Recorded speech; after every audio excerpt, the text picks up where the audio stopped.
I think there's a choice. Because the world is filled with suffering, I choose to leave.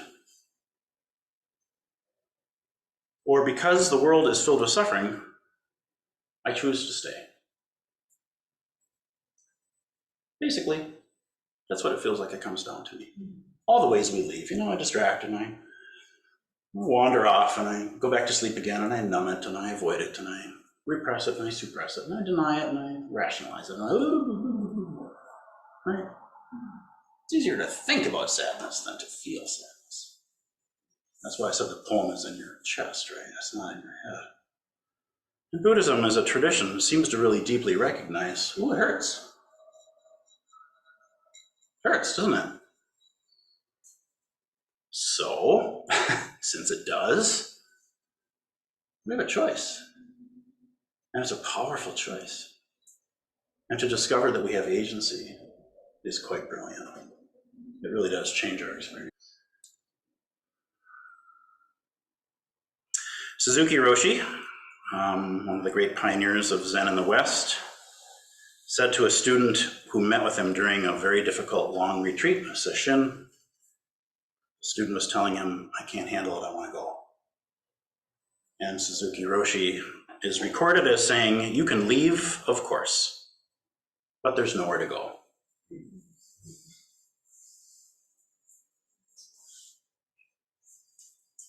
Man, that's good. You can leave, of course, but there's nowhere to go. Those of us who have done meditation retreats, actually those of us who have done meditation, whether it's a long series or a short series, have experienced not wanting to be in the place we are at. And we think maybe that's physical, like maybe if I got up and left this retreat, if I got away from 3343 East Betay-McCosker Parkway, I would get away from this thing. This sucks. I am pissed, I am sad, my back hurts, I am confused, I am tired, the person next to me is breathing loud, and I have got to get out of here, man, right? I'm assuming I'm not alone and having this experience. And so what Suzuki is saying really, really wisely is, yeah, if you want to go, go. But you know that when you leave, you're going with you, right? You're still there. There literally is nowhere to go. In fact, the reason we come here, there, the cushion, the chair, whether we do this at home or we do it at 3343, is so that we can make the choice to figure out what is the thing that I'm trying to get away from.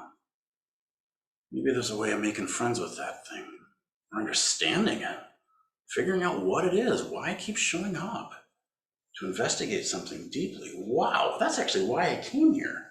I came here for engagement. I did. I came here to feel more deeply, not less, right? I really identify with that student telling Suzuki Roshi, I want to go. I really identify with that student.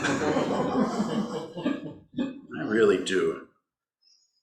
That poor student is all of us, wanting to leave our lives as they are, wanting to leave the world as it is. I know we all know this feeling. You've read the news. You've been alive. You're in a body.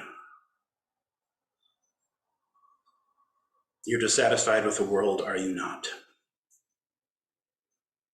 Dissatisfaction with the world is really just dissatisfaction with the self,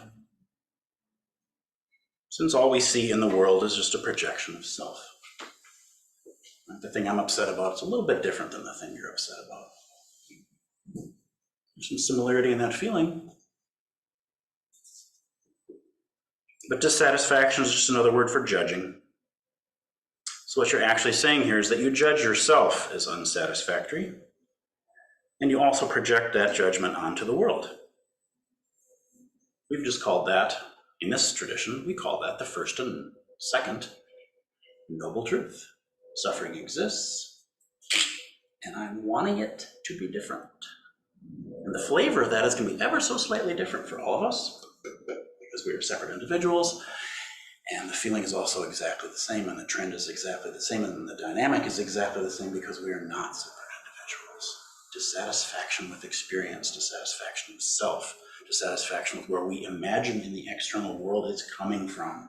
Oh man, I wish that was different. In fact, I got a recipe for you. I can tell you how you should be different. You want me to tell you how you should be different? It makes for great relationships. Just make a list of all the things that your dear friends could do to change.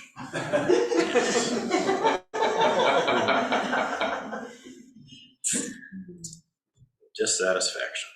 So we are in good company. There are 8 billion of us on this planet right now who do that, and we do it every day. It's part of the deal.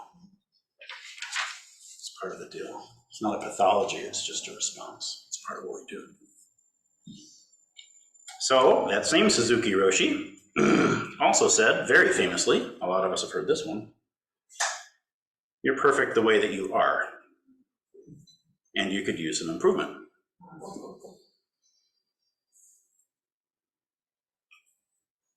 It's not a contradiction.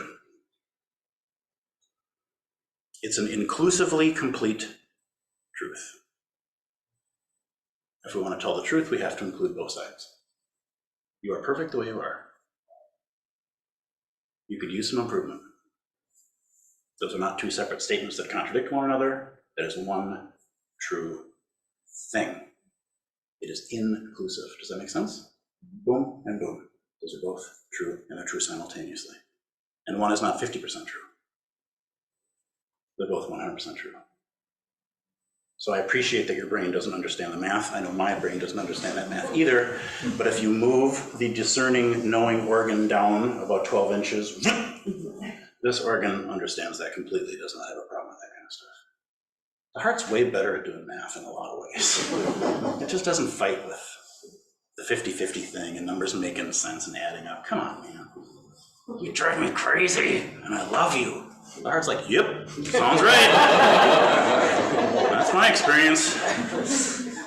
I don't know. So the key is the lens that we look through. When we look through the judgment, when we look through our dissatisfaction, when we look through our grasping desire, Buddhism has a lot of different words for this. We are forever dissatisfied. The world is forever dissatisfying, and I understand that. When we see through the lens of enlightenment, through the lens of unitive awareness, through the lens of love, if you wish, the world is always complete and radiant. And those two things do not contradict each other. They're both halves of an inclusive truth. I know that I am a radiant being, and you are a radiant being, and we are one radiant being, and there's no problem. There's never been a problem. How could there be a problem? Right? When we really go deep into experience, there's not a problem to be found. There just isn't. Right? Zen's not alone in this. I'm not giving you some Zen party line here. I'm talking about the insights of everybody who's ever woken up. It doesn't matter what tradition they're part of, what color their skin is, or where they're from, or what language they speak. This is the great insight. When your eyes are fully open, you just see there's not a problem. There never has been a problem. Everything is radiant. Everything is whole. It's complete. It's completed. It's perfect. And what a mess. Holy macaroni. We've got a long list of things to do. This dumpster is on fire. Wow. Can you feel that one doesn't have to leave for the other to show up? Those are two halves of the same thing. I think we need both halves so much to ventilate one another, to inform one another. Our tradition really deeply embraces both of these things. So deeply that these teachings come from this place, and then this place, and then both, and then this place, and then this place, and then both, and then this place, and then... So when you're first exposed to Zen literature, whether it's poetry or sutras or Dharma talks or whatever, you go, what is going on in that place that's contradicting all of the time? Land, man, what is your deal? Do you guys even know what your thing is about? Is it all horrible or is it all wonderful? I mean, come on. Right? Worst concert ever. Best concert ever. Worst, oh, it's so, right? Until finally you're like, oh, I get it. Those are both true. I really, really get it. Isn't that nice?